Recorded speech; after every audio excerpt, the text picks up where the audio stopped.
the merchant who's advertising them, Richard Robinson, he talks about bringing them up so that they can be examined before the sale. And this was of one Negro man and two boys. Richard Robinson, mentioned on there, had his office in High Street, so somewhere along this street. Sadly, these buildings are obviously all Victorian, but it was somewhere here that there was a cellar, obviously where these enslaved people were held, and then they would be brought up so that merchants could examine them before they purchased them. Now, I mentioned all the links inside about with this particular building and the slave trade. In the 1740s, I mentioned Liverpool had become the preeminent slave trading port. And at that time, they celebrated their connections with West Africa and the Caribbean. You can see that very obviously in this building.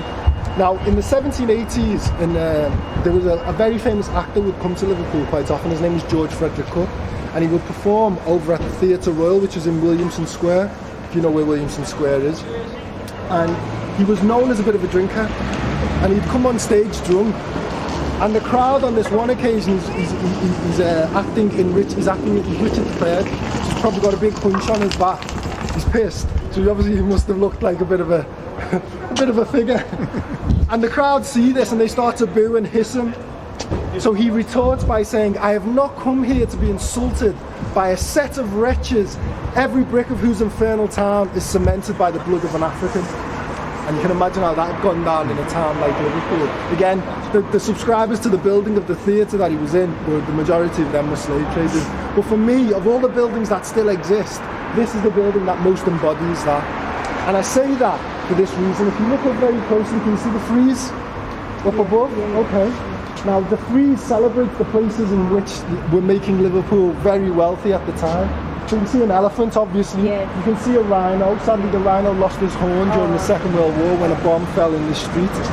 But in the middle, you can also see an African woman. Yeah. So, for me, this building physically embodies the very fact that Liverpool was trading some of these commodities. One of the things you would see on board slave ships was elephant's teeth, as they called it, ivory.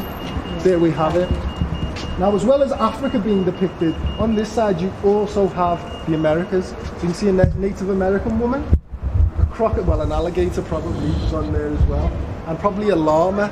That's what I think. Camels don't come from there. Yeah. So they probably thought we'd put a llama on there. But you can see the Native American woman with a quiver of arrows behind her. Yeah. Okay, so this is very emblematic of the two continents that were making Liverpool very wealthy during the time.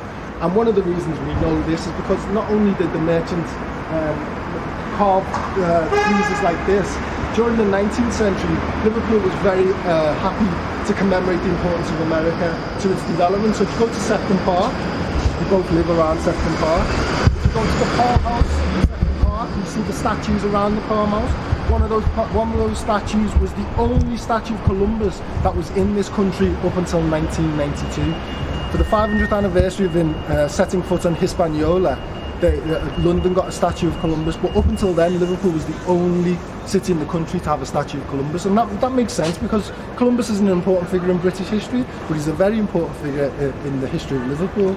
So next time you go and look at that statue, look at the inscription around it, and the inscription reads, "The discoverer of America is the maker of Liverpool." It's very much trade with America and West Africa that develops Liverpool into the important place that it was to become.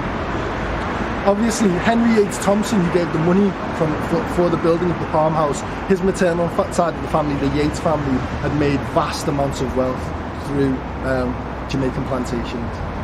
So again, you can see again how this wealth and how the remnants of that wealth have left Liverpool this amazing legacy within the built environment. I'll show you another really good example. Cocoa up there as well. Sorry? Is that cocoa? Yeah, it's cocoa. There's cocoa pods up there as well. Yeah, it's all on there.